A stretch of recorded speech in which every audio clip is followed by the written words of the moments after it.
Praise the Lord. ஆண்டவராக இயேசு கிறிஸ்து நாமத்திலே உங்களை வாழ்த்துகிறேன். தேவனுடைய பிரசன்னமும் கிருபையும் உங்களோடு இருப்பதாக. 2 கொரிந்தியர் 4ஆம் அதிகாரம் 8ஆம் வசனம் சொல்லுது, எப்பக்கம் நெருக்கப்பட்டாலும் நான் ஒடுங்கி போகிறதில்லை, கலக்கம் அடைந்தாலும் மனம் முறிந்து போகிறதில்லை. இந்த நெருக்கமும் ஒடுக்கமும் கண்டிப்பாக ஒரு மனுஷ வாழ்க்கையில் வரும். அவன் ஆவிக்குரிய வாழ்க்கையில் வளர்ந்தாலும் பொருளாதாரத்தில் வளர்ந்தாலும் அவனுக்கு ஒரு நெருக்கம் உண்டாகும். யோபுக்கு பல நெருக்கங்கள் வந்தது. பிள்ளைகள் மரித்து போன ஒரு நெருக்கம், சொத்து அழிந்து போன ஒரு நெருக்கம், சரீர நோயினால் ஒரு நெருக்கம், நண்பர்களோ மனைவியினுடைய அவங்க பேச்சினால் ஒரு நெருக்கம். ஆனால் எல்லா நெருக்கத்திலும் யோபுவை கர்த்தர் காப்பாற்றினார், விடுதலை செய்து கொண்டு வந்தார். அதுதான் அப்போஸ்தலர் பவுல் சொன்னார், எப்பக்கம் நெருக்கப்பட்டாலும் நாங்கள் ஒடுங்கி போகிறதில்ல, நாங்கள் கலக்கம் அடைந்தாலும் மனம் முறிந்து போகிறதில்ல. இதிலிருந்து ஒரு விடுதலை தரக்கூடிய தேவன் எங்களோடு இருக்கிறார். சாத்ராக், மேஷக், ஹேபத், நெகோ வாழ்க்கையில் பாருங்க, ஒரு பெரிய துயர சம்பவம். அவன் பக்தினால் உண்டாகிற ஒரு போராட்டங்கள், அங்கே அவர் வாழ்க்கையிலே நெருப்பு ஆயத்தமாக இருக்கிற, சோதனைகள் ஆயத்தமாக இருக்கிற, ஒரு சிலை நிறுத்தி இதை வணங்கு என்று சொல்லுகிற ஒரு நிர்பந்தமான சூழ்நிலை. எப்பக்கம் நெருங்கினாலும் நீங்கள் யாத்திராகத்தில் படிக்கிறோம், ஒன்றா அவர்களை எவ்வளவாய் ஒடுக்கிறார்களோ அவ்வளவாய் பெறுகிறார்கள். ஒருவேளை உங்கள் வேலையில் ஒடுக்குறாங்களா, குடும்பத்தில் ஒடுக்குறாங்களா, நீங்கள் என்ன செய்யறதுன்னு தெரியாமல் முழித்து கொண்டிருக்கிய, கவலைப்படாத. கர்த்தரை முன்வைத்து ஓடுகிறேன், நான் அதிகமாக அசைக்கப்படுவதில்லை.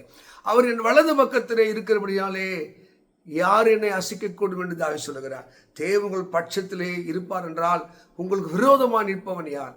எப்பக்கம் உங்களை ஒடுக்கினாலும் நசுக்கினாலும் உங்களுக்குள்ளே இருந்து கிரியை செய்கிற தேவன் அவர் வல்லமை படைத்த தேவனாக இருக்கிறார். அருமையானவர்களே, இங்கே பார்க்கும்போது தாவீது நெருக்கத்திலே நான் கர்த்தர் நோக்கி கூப்பிட்டேன், அவர் என்னை விசாலத்துக்கு கொண்டு போனார். சங்கீதம் 9 என்று சொல்லுகிறார். அப்போ நெருக்கப்படுகிறது, அவரே எனக்கு தஞ்சம், அவரே எனக்கு அடைக்கலம். சங்கீதம் 20 படிக்கும் போது அவர் உபத்திரப்பட்டனுடைய உபத்திரவத்தை அற்பமாய் எண்ணாமல் அருவருக்காமல் தன் முகத்தை அவர் திருப்பி கொள்ளாமல் சொல்கிறார். ஒருவேளை உபத்திரப்படுகிறீங்களா, கண்ணீரோடு வாடுகிறீங்களா, நெருக்கத்தின் மத்தியிலே வாடுகிறீங்களா, நீங்கள் வழிபடுகிற நம்புகிற ஆராதிக்கிற தேவன் உங்கள் கூக்குரலுக்கு விரைந்தோடி வருகிற தேவனாய் இருக்கிறார். இஸ்ரேல் மக்கள் கூட அப்படிதான். அழகான ஒரு ஊரை காண்பதற்காக மகிழ்ச்சியாய் ஆடல் பாடலோடு அவர்கள் போய்கொண்டிருக்கும் போது ஒரு நெருக்கம் வருகிறது, ஒரு இடுக்கண் வருகிறது, அவர்கள் அலறல் சத்தம் கேட்கிறது, என்ன செய்து புலம்பிக் கொண்டிருக்கிறார்கள். தேவனிடத்தில் வருகிற வார்த்தை, நீங்கள் சும்மா இரு, கர்த்தர் செய்ய ரட்சிப்பை பாருங்கள், இன்று காண்கிற எகிப்திலே காண்பதில்லை. அந்த நெருக்கத்திலே இருந்து கர்த்தர் உங்களை விசாலத்துக்கு கொண்டு போனார். அந்த செங்கடல் வழி திறந்தது. ஒருவேளை வழி இல்லையே என்று நீ புலம்புகிறாயா, கர்த்தர் உங்களுக்கு வழியை திறப்பார்.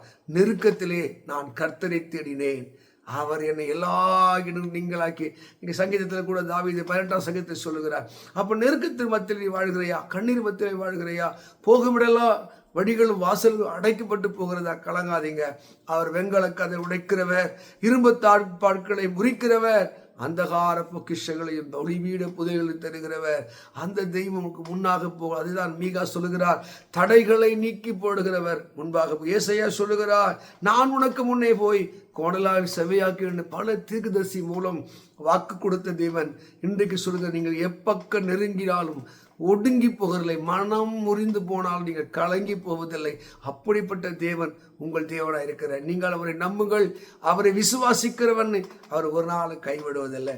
நெருக்கத்திலேயே கூப்பிட்டு எல்லாரும் விடுவித்த தேவன். நீங்கள் கூப்பிட்டு பாருங்க, எந்த மாதிரி இக்கட்டிலே ஆபத்தில் இருந்தாலும் அங்கே விரைந்தோடி வருகிறவர். அதுதான் சங்கீதம் இப்படி சொல்லுகிற, 20 ஆபத்து காலத்திலே கர்த்தரின் செபத்தை கேட்பாராக. கொஞ்சம் கற்பனை செய்து பாருங்கள், சிங்க கவிலை போட்டு விட்டார்கள், ராஜா ஓடி வந்த தானியேலே உன் தேவனை தப்பி வைத்தாரா, கீழே சொல்ற, ராஜாவே நீ வாழ்க. அவருடைய நெருக்கத்திலையும் இடுக்கடிலும் தேவன் உனக்கு செவி கொடுத்தார். ஒருவேளை சிங்கத்தின் கவியில் இருக்கலாம், நெருப்பின் சூளையிலே இருக்கலாம், சத்துருக்கள் சூளை எதிர்த்து கொண்டு ஓடி வரலாம், செங்கடலை போல உங்களுக்கு வழியை அடைக்கப்பட்டிருக்கலாம். நீங்கள் எப்பக்கம் நெருக்கப்பட்டால் நீங்கள் ஒடுங்கி போவதில்லை, மனம் முறிந்தாலும் நீங்கள் கலங்கி போவதில்லை. நீங்கள் வழிபடுகிற ஆராதிக்கிற தேவன் அவர் சர்வ வல்லமை உள்ள தேவனாக இருக்கிறார். இந்த 2 கொரிந்தியர் 4:8 வசனத்தின்படி நெருக்கப்படுகிற உங்களுக்கு அவரே தஞ்சமாயிருந்து உங்களை ஆறுதல் படுத்துவாராக. இந்த வார்த்தையின்படி தேவன் உங்களை ஆசீர்வதிப்பாராக. God bless you, God bless you, God bless you.